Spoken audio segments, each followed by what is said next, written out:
antara masalah pentadbiran negeri yang saya selalu tengok adalah apa yang orang panggil sebagai bureaucratic drag di kalangan PBT.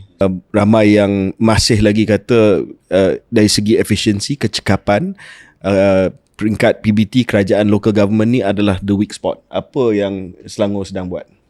Ya, saya perlu akui lah, the third government ataupun PBT ni merupakan muka depan sebenarnya kepada mana-mana kerajaan, dan banyak kerajaan yang terkesan adalah kerana kadang-kadang kelemahan dan juga tindak balas daripada PBT. Ini realiti yang saya harus sebutkan dengan jujur berkenaan dengan apa yang disebut oleh saudara KJ. Sebab itu kita mulakan di Selangor contohnya dengan ease of doing business, dengan lancarkan program Speed Selangor, supaya beberapa kelulusan kebenaran merancang OSC itu dapat dipendekkan supaya perniagaan dapat berjalan dengan rancak.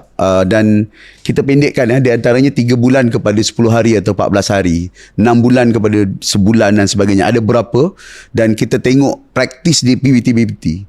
Ini yang jadi masalah. Kadang-kadang PBT ni tak bercakap. Di Hulu Selangor dia dah buat sukses, di PJ tak boleh nak adopt, dan kita gunakan bengkel itu untuk synchronize, dan dapatlah lahir program namanya Speed Selangor, yang mana kita uruskan ada banyak perkara yang boleh diluluskan sampai kepada pemberian lesen.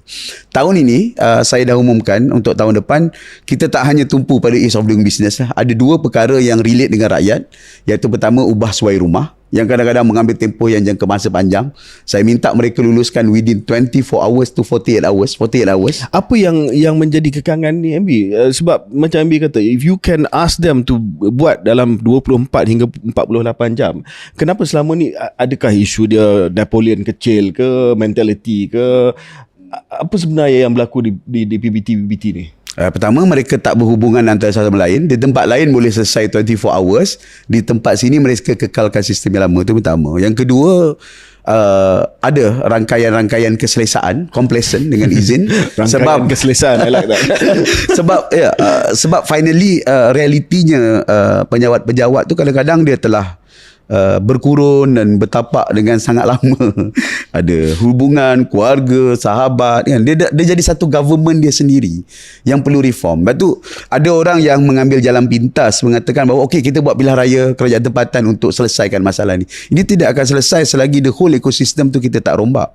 Mungkin pilihan raya tu jawapan untuk kepuasan politik, tetapi reform daripada segi langkah-langkah ini. Dan sebab itu macam saya sebutlah tadi, ada orang boleh buat 48 hours, kenapa yang ni perlukan 3 bulan sebagai contoh? Itu satu benda yang sangat obvious, dan itu sangat tak kenalah kepada sistem kerajaan kita, yang sepatutnya YDP itu boleh